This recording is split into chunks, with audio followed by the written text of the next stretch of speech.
Good morning. Good morning. And I am doing the tag thing. So hopefully it works this week. Did it not work last week? Nah, but I just My, shared it directly to my page. nothing works last week. We had a bit of a thing last week with the whole. Yeah. All right. So We got a scheduled power out this week, so it's a good thing we're doing this early. Oh, yeah. Power? Who needs power? It's fine. So you're tagged up and we're all set to go. Today, first of all, welcome everyone and anyone to the Dark Roast. I'm Donna Stroll, and I'm here with my beautiful co-host, Rose Short. What up? And today we are going to talk about the buyer's journey. Yes. Sort of what is it and what are some of the things that we should avoid, common mistakes and that sort of thing. Yeah, so often we know what it is that we offer. We know what problem we solve and things like that, but we're not always cognizant of what it looks like on the other side. Yeah. So we're going to break it down from the beginning, like with every journey, you've got to start, right? And before you can get to the end. And so the very beginning is basically where we talk about the awareness. So yes. I'll let you go ahead. All righty. Sorry, the tag did not work, so I was trying to figure it out. Oh, okay. It's okay. All right. So awareness stage, right? That's where they become aware of a problem or a need that they might not even know exists. And they don't even know that your product exists either. And so they have to become aware of the fact that you have the solution and that there is a problem to be solved with that solution. Yep. And so ways that you can do that obviously is with your content marketing, right? So this is where you want to create content that speaks to their problem or their need or whatever it is that they're trying to do, right? And that solves their issue, whatever it is, whether it's a service or an actual physical product or a digital product, that part is irrelevant. It's just, it speaks to finding a solution to whatever it is that they're looking for. And it's really, you can do that through your blog posts, your social media, your videos, your email marketing, even anything that provides value and gets people thinking, hey, that's my problem. That's my, that's what I need, or that's what I'm looking for. Or yeah, I have this issue and I really want it. You're trying to make them aware that you exist or make them more aware of their problem. You're not trying to sell anything at this point. You're just trying to give them an awareness that, hi, I exist. Yeah. And that's where SEO comes in handy too, right? Or search engine optimization.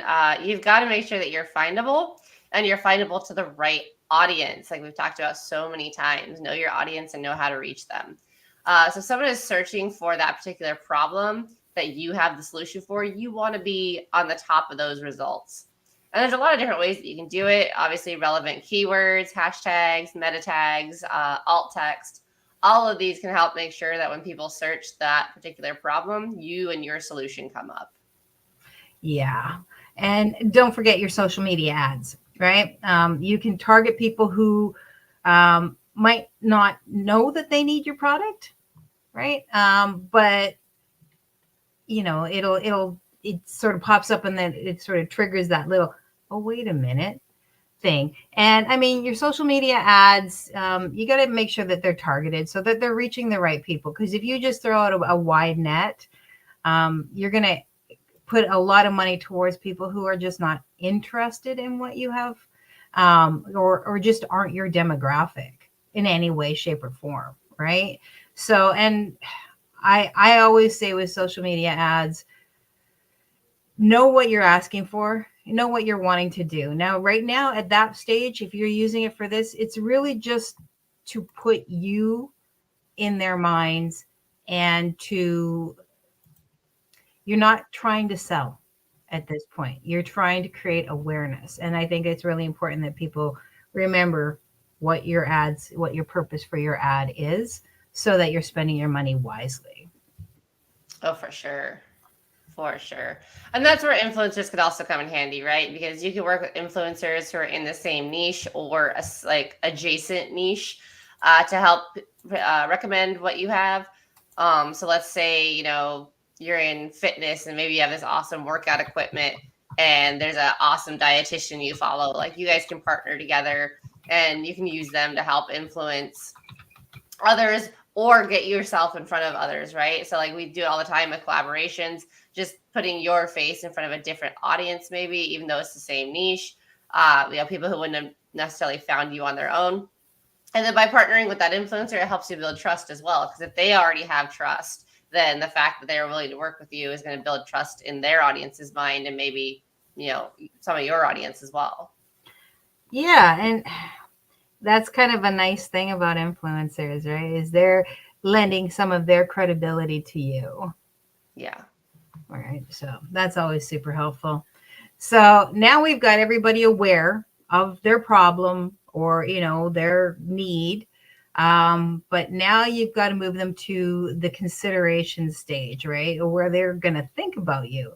They're weighing their options because honestly, whatever you're selling, you're not the only one that's selling it. So this is where you're going to have build the reason why you're the person that they are going to consider, or your product is the one that they're going to buy, even though there may be 10 of them that are very similar.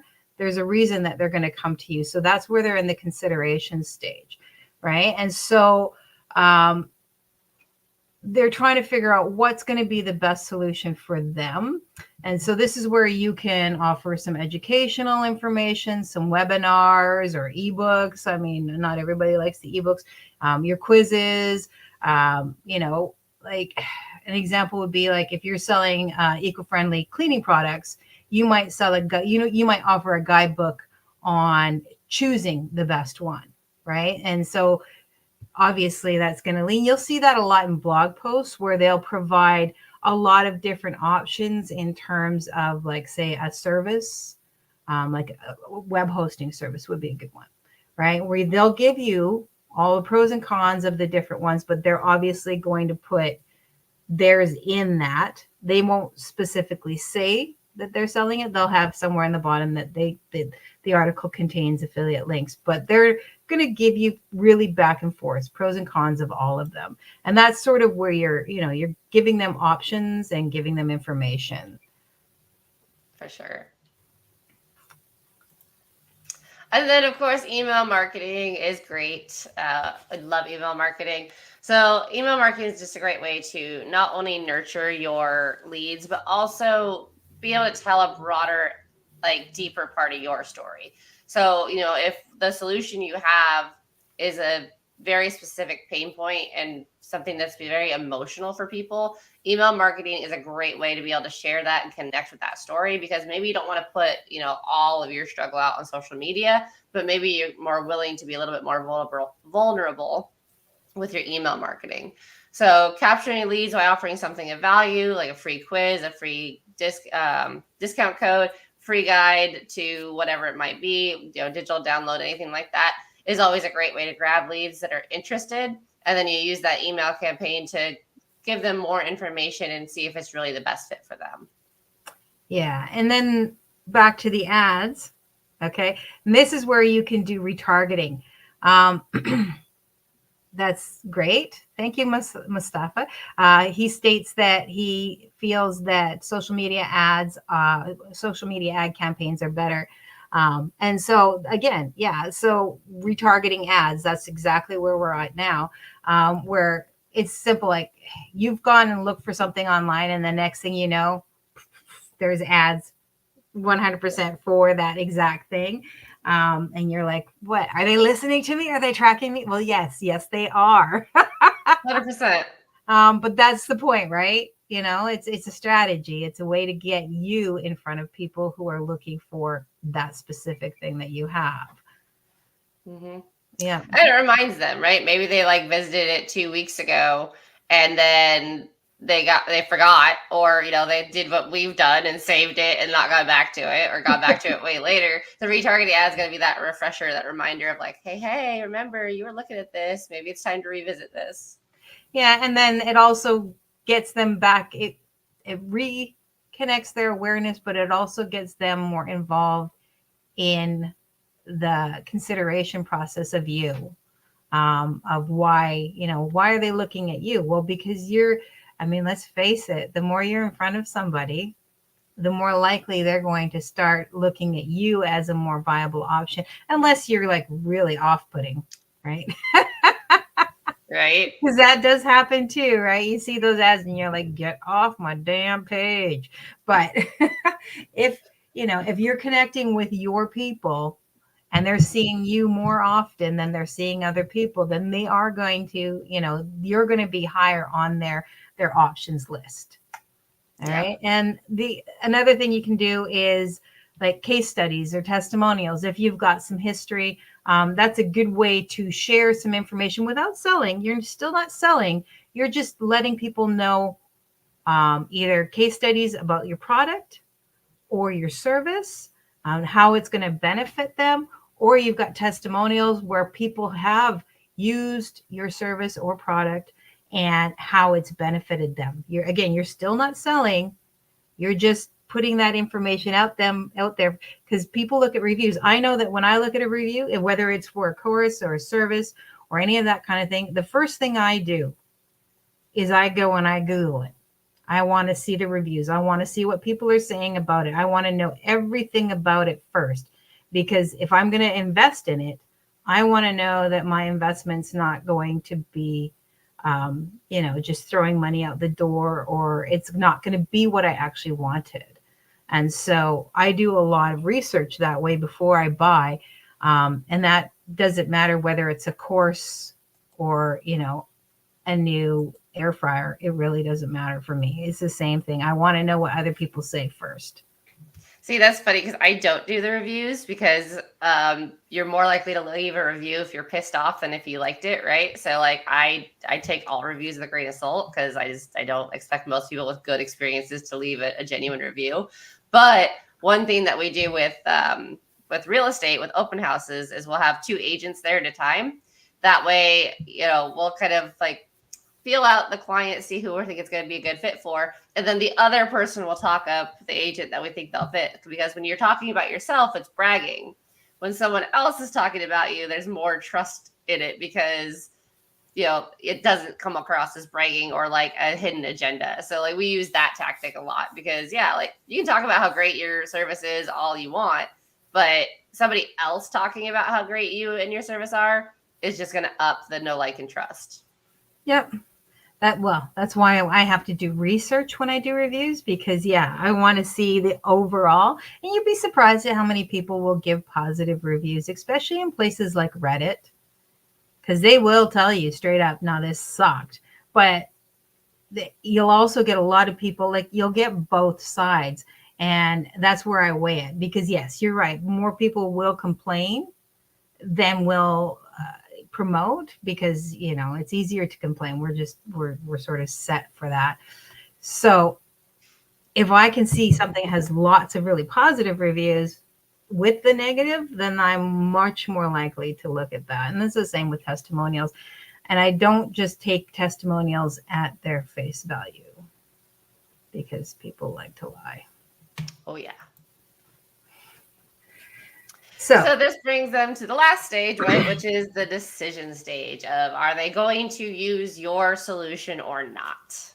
So they're aware of the problem. They've considered their options. Now they're ready to go all in. And this is where it's your job to make sure that decision is as easy as possible, with clear value proposition, right? So there shouldn't be any hidden fees, any surprises, anything like that. Your messaging should be crystal clear about what your product is, what it's going to solve, and why it's the best. Yeah. And You also want to sort of create a sense of urgency. Now, I know that people don't like that, but at the same time, when you see that timer ticking down, or they tell you you've only got 7 days and then it's gone, I save things like that. I do. It's just automatic. Like if it's something that's triggered in my brain and I went, that's interesting, and I've looked into it and now I've saved it, because if there's a time limit, I'm like, okay, well, time limit to purchase or time limit to save money is another big one, right? Because we don't want to miss out on an opportunity simply because we hemmed and hawed. Mm-hmm. So giving them that little extra reason why they should purchase is super helpful, right? And deals are great for that. You don't want to miss out on a deal. Yeah, and this is also where making sure the checkout process is simple is a key theme. There's nothing worse than getting to the last page and then it's a constant upsell, upsell, upsell, and you never know when the end of it is. And don't get me wrong, I've utilized the easy click on upsell. But if you're gonna do those, one of the best ways to make the checkout process really convenient or easy is to put a bar at the top and let them know how long this is gonna go. Because I have way more respect for people where I'm like, oh, this is one of 7.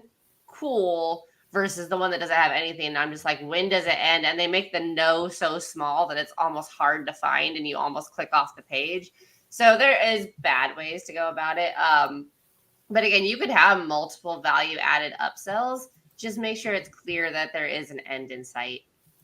Yeah, because people will get exhausted, right? Mm-hmm. And I've seen lots of Facebook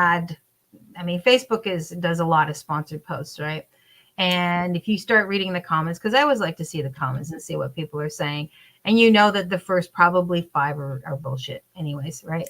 But I look and where do I buy this? Why can't, where is the actual checkout page? Why can't I, and it's like, ew, like how much money have you just thrown off to the side because people can't get there easily?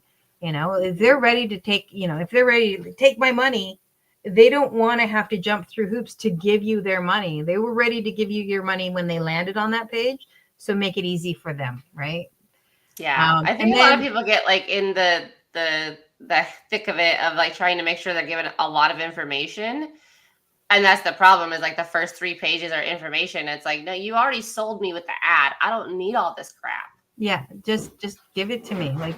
You can have that over here, but I want my payment structure over here so that if I want to reread that information, I can. But I just take my damn money, right? Exactly. And then, there's also the option of a chat support. Now, you can do that with AI bots, or you can actually have a live chat support depending on where you are at your game, or you can just make it so that you're talking on Messenger, right? If you're going to send somebody directly to your payment page, your processing page, maybe you're doing this via Messenger. So just be available to them to answer questions. And if you're not going to have a live support, then I would strongly suggest having a really solid FAQ, right? Just so that people can easily look and see what I use those a lot as well. I might not necessarily want to talk to somebody, but I do want the information. So just make me see my click so I can look and see, okay, yes, this is a common question, right? So, yeah. So we've kind of been covering it as we're going, but we're going to talk about pitfalls next because that kind of takes us through the whole buyer's process. And again, it's super important if you're building out funnels or website or something that you do it in a test mode and walk through it as a customer, or have somebody else walk through it as a customer, just to make sure everything's working right and that it's not too much if you think it might be too much. Yeah. So pitfalls, we all fall into them. It's, it's just common. And one of the biggest ones is, again, what we just talked about, ignoring the customer's perspective and just assuming that because it made sense to you, it makes sense to them. Yeah. I mean, you're always going to start with what your customer needs, your customer's pains, what it is that they want, and not just trying to sell your product. Too many people sort of just skip that beginning and go directly to that end. and then wonder why it's not working. And it's because you really haven't addressed anything that makes the customer connect with you, or like even know that you like, so you just throw a product at somebody and this is your solution. It's like, you didn't even ask me what my problem was. You don't even know what my problem is. And that can be, it just, people get put off by that. Like, nobody likes that. Nobody likes that. Very few people want to be sold from the second you open your mouth, right? Yep. That'll get you blocked real fast. Yep.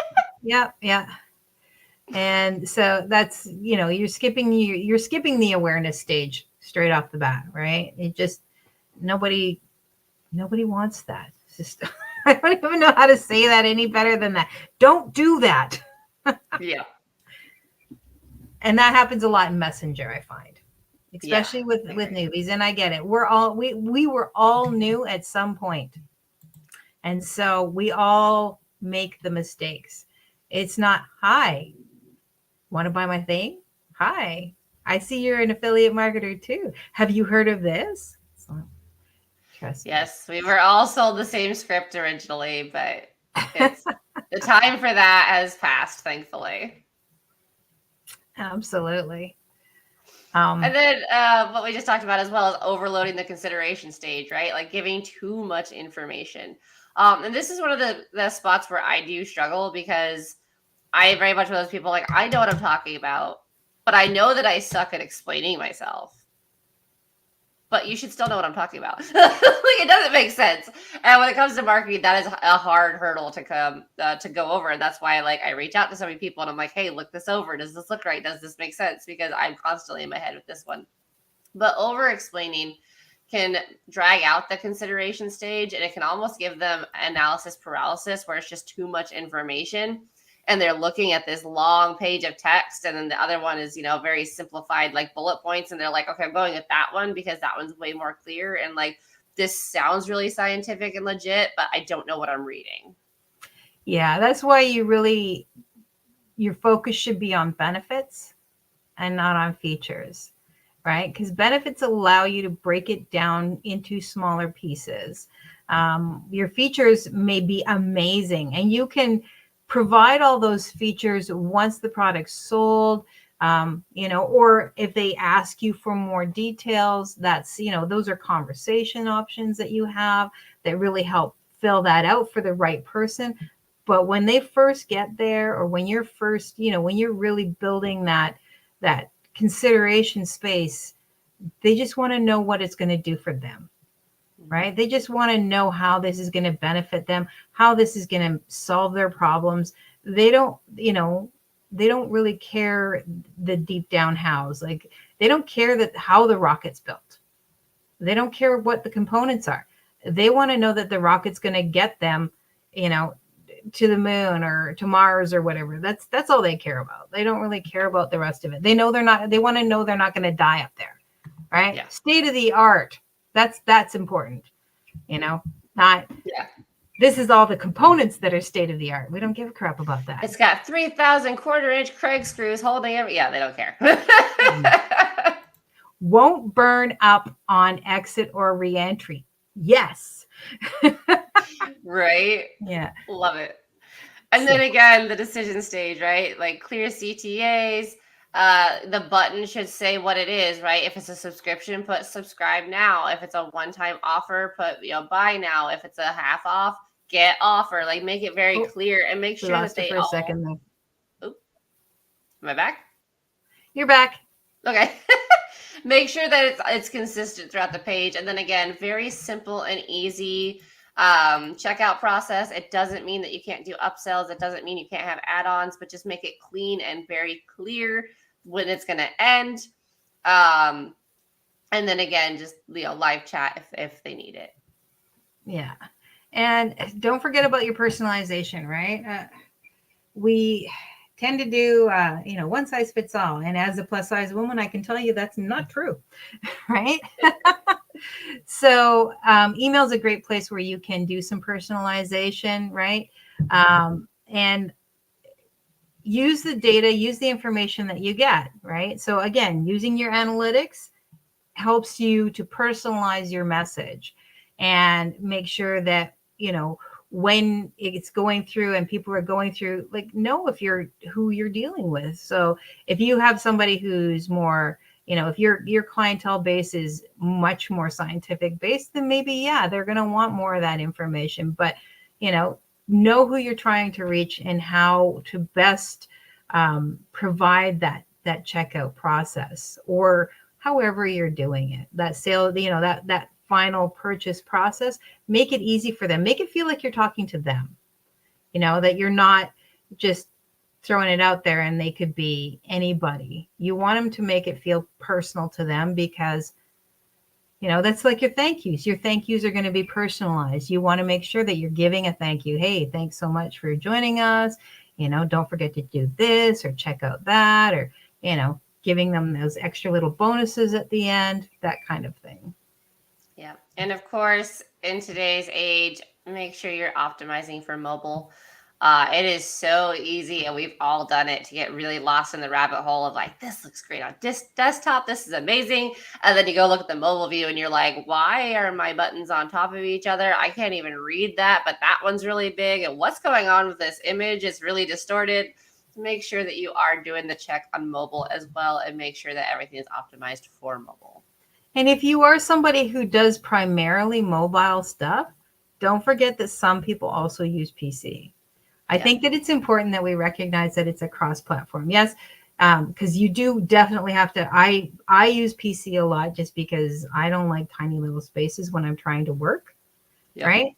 But for some people, they are only on their phone, and that's their key thing, right? And that's, if it works for them, that's fantastic. But then remember that there are people who are on PC where that just doesn't necessarily work.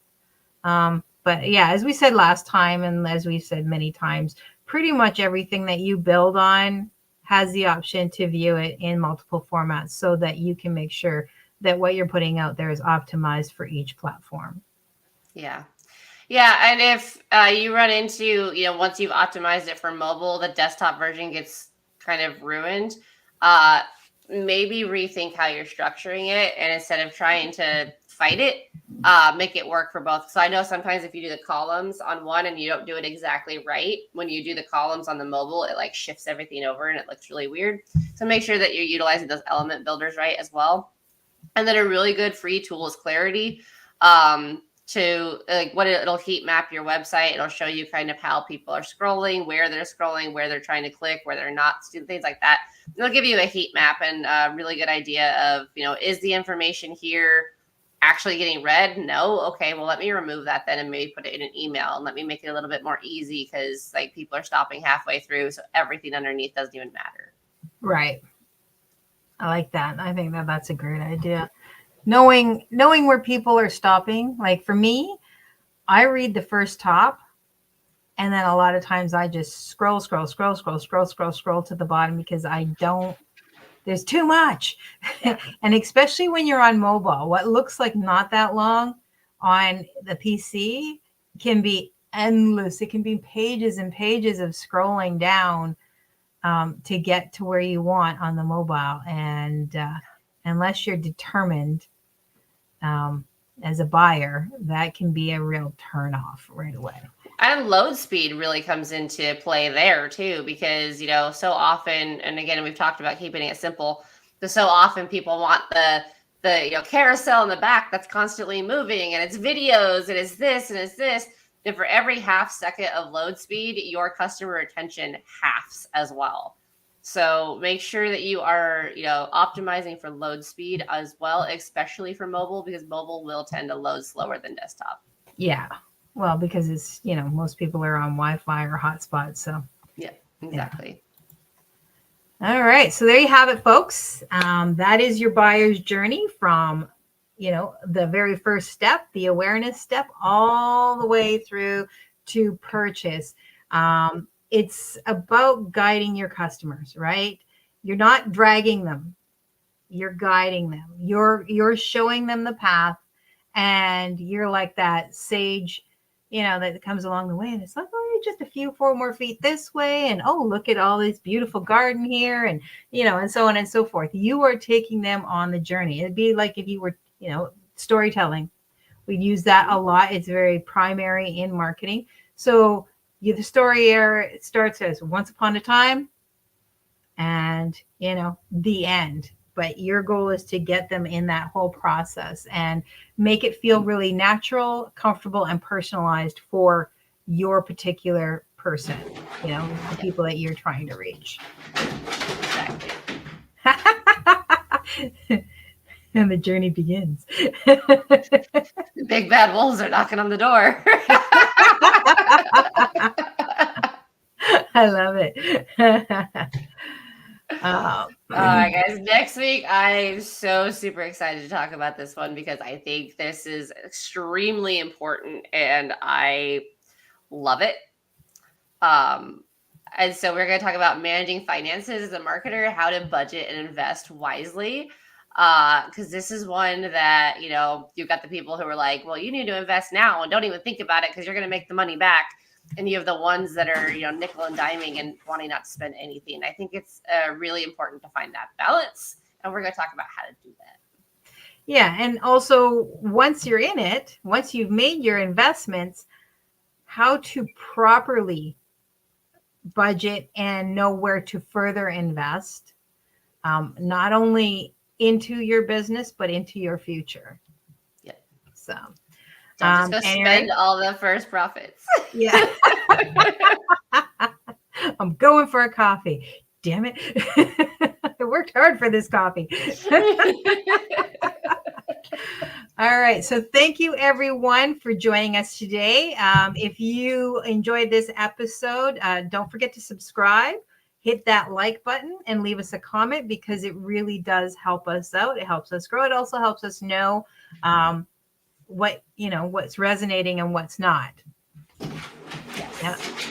And so if you've got any questions, be sure to drop them in the comments, or if there's anything that you would like us to cover that we haven't or would like us to revisit, again, please drop it in the comments and we can queue that up for future episodes.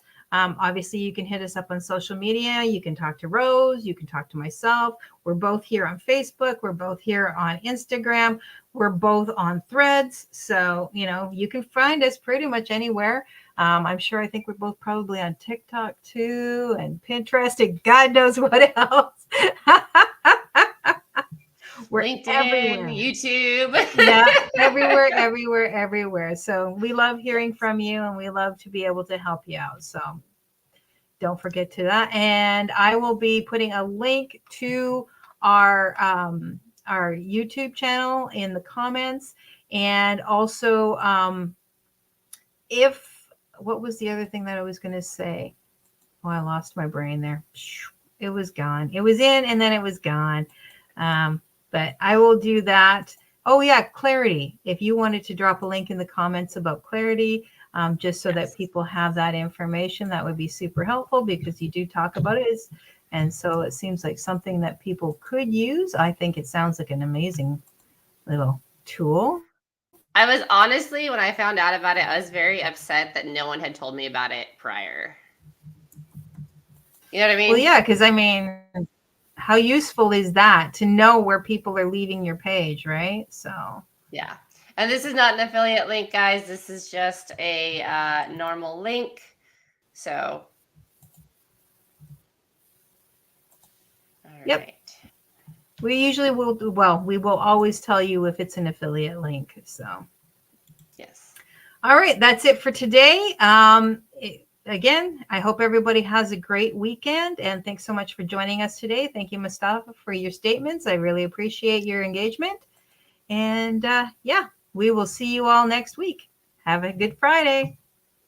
Bye, guys.